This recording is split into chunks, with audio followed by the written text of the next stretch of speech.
BSc وغیرہ میں کریمنگ کر لیتے ہیں. یہاں پر تو آپ کے پاس بہت زیادہ ضروری چیز یہ ہے کہ آپ سب سے پہلے چیز کو پڑھ لیتے ہیں, آپ اس کے بارے میں اپنا کنسیپٹ ڈیولپ کر لیتے ہیں, اور کنسیپٹ ڈیولپ کرنے کے بعد پھر آپ اس کی اپنی انالیسس پیش کرتے ہیں.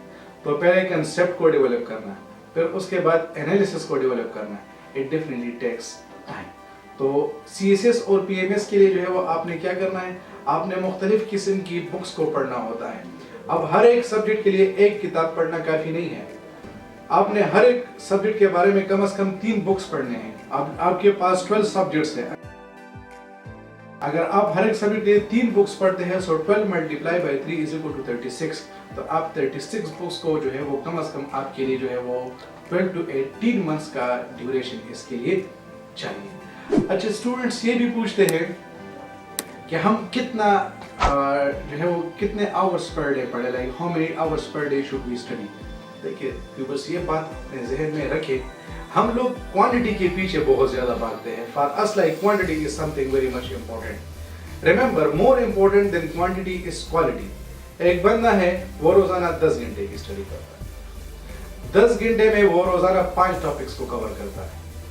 دوسرا بندہ ہے وہ روزانہ 5 گھنٹے پڑھتا ہے, اس 5 گھنٹوں میں وہ 7 ٹاپکس کو کور کرتا ہے.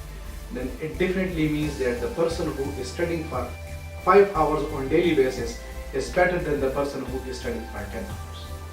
روزانہ کے بیس پر جو ہے وہ پڑھے, لیکن اپنا فوکس جو ہے وہ کوالٹی پر رکھے.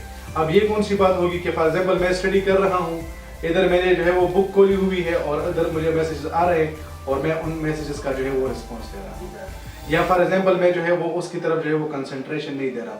تو اس کا مطلب پھر یہی ہوگا کہ میری جو کوانٹٹی آف ٹائم میں اس پہ لگا رہا ہوں اس کا مجھے جو ہے وہ ان پٹ نہیں ملے گا جو کہ بہت زیادہ ضروری ہے.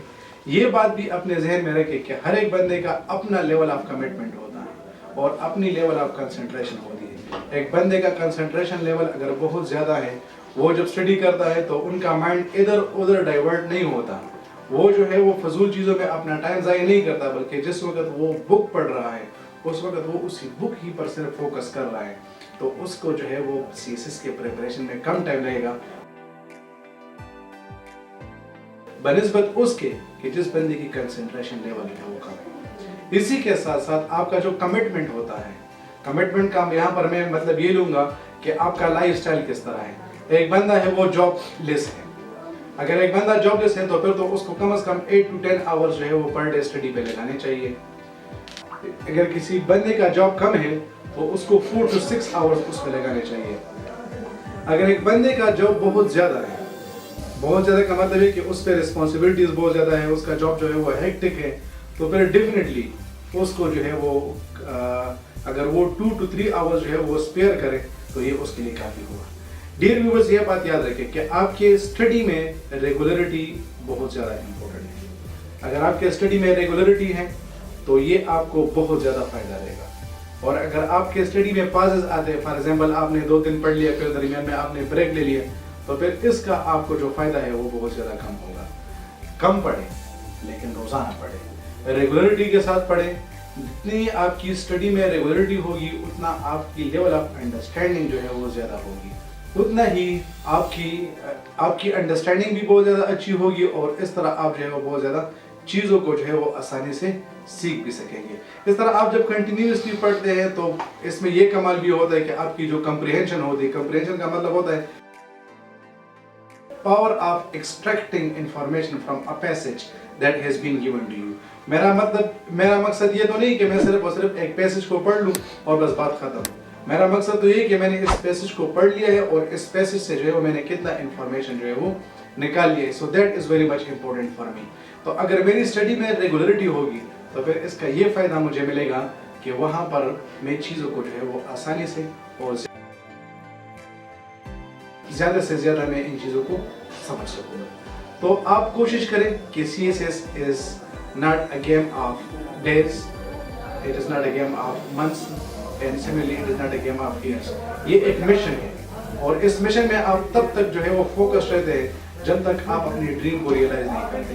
جب تک آپ نے CSS اور PMS نہیں کیا ہو اس وقت تک کا ٹائم آپ کے لیے ریکوائرڈ ہے کہ آپ اس پہ فوکس کریں, اس کے لیے اسٹڈی کریں اور دن رات جو ہے وہ اپنا ساری کی ساری انرجی جو ہے کیا ہے وہ CSS اور PMS پہ جو ہے وہ فوکس کرے. اپنے لائف سٹائل کو جو ہے وہ اس طرح ڈیولپ کرے کہ آپ کا زیادہ ٹائم جو ہے وہ CSS PMS پہ لگے. اب ضروری نہیں کہ آپ اپنا ٹائم جو ہے وہ صرف اور صرف ریڈنگ بکس پہ لگائیں. میں بکس ریڈ کر رہا ہوں, تھوڑا سا بور ہو گیا ہوں, ڈاکومنٹری لگا لیں. آپ کا مائنڈ جو ہے وہ آپ کے مائنڈ کو ایک نئی فوڈ ملتی ہے, تو آپ ڈاکومنٹریز کو دیکھتے ہیں, آپ ویڈیو لیکچرز کو سنتے ہیں. اس کے بعد آپ کسی کے ساتھ ڈسکشن کریں. ڈسکشن میں بھی پھر آپ کو جو ہے وہ ایک نئے قسم کا انوائرمنٹ ملتا ہے, اور آپ دیکھ سکتے ہیں کہ آپ کا ٹائم بھی جو ہے وہ نہیں ضائع ہوا ہے. پھر اسی طرح آپ جب اسٹڈی کرتے ہیں تو آپ اپنے سبجیکٹس کی سیگمنٹیشن کرتے ہیں. سبجیکٹ کی سیگمنٹیشن کا مطلب یہ کہ آپ اپنے سبجیکٹس کو ڈیوائڈ کرتے ہیں. اب فار ایگزامپل میں انگلش لٹریچر کا بندہ ہوں تو میرے لیے انگلش آسان ہوگی, لیکن چونکہ میرا تعلق جو ہے وہ سوشل سائنسز سے ہے, تو ایوری ڈے سائنس کو اگر میں تیار کروں گا یا کسی اور سائنس سبجیکٹ ریلیٹڈ کو میں تیار کروں گا تو وہ مجھ سے زیادہ ٹائم لے گا. تو ہو سکتا ہے کہ میں ایک سبجیکٹ کو جو ہے وہ 1 مہینے میں تیار کروں, اور ہو سکتا ہے کہ ایک سبجیکٹ کو میں صرف اور صرف 10 ڈیز میں تیار کروں. تو ویڈیو کے اینڈ میں آپ کو یہی کہوں گا اسٹوڈنٹس کہ CSS ڈیفرنٹلی ڈیمانڈس ٹائم. آپ کے کم از کم جو ہے وہ 1 سال تو کم از کم آپ کا اس میں لگتا ہے, اور اسی کے ساتھ ساتھ آپ جو ہے وہ کیا کریں, اپنے لائف سٹائل کو دیکھ کر اس کے بیس پر جو ہے وہ آپ اس پہ فوکس کریں. اپنے ٹائم کو بالکل بھی ضائع نہ کریں. جب تک آپ نے CSS اور PMS کو کوالیفائی نہیں کیا ہو تب تک آپ اپنے انرجیز کو CSS اور PMS پہ فوکس رکھیں. So the time required for CSS is until your success. جب تک آپ کامیاب نہیں ہوتے تب تک کا ٹائم آپ سے چاہیے. جب آپ کامیاب ہو جائے اس وقت آپ کی جو اسٹڈی وغیرہ ہے وہ کلوز ہو جاتی ہے. Thank you very much for watching. See you in the next video. اللہ حافظ.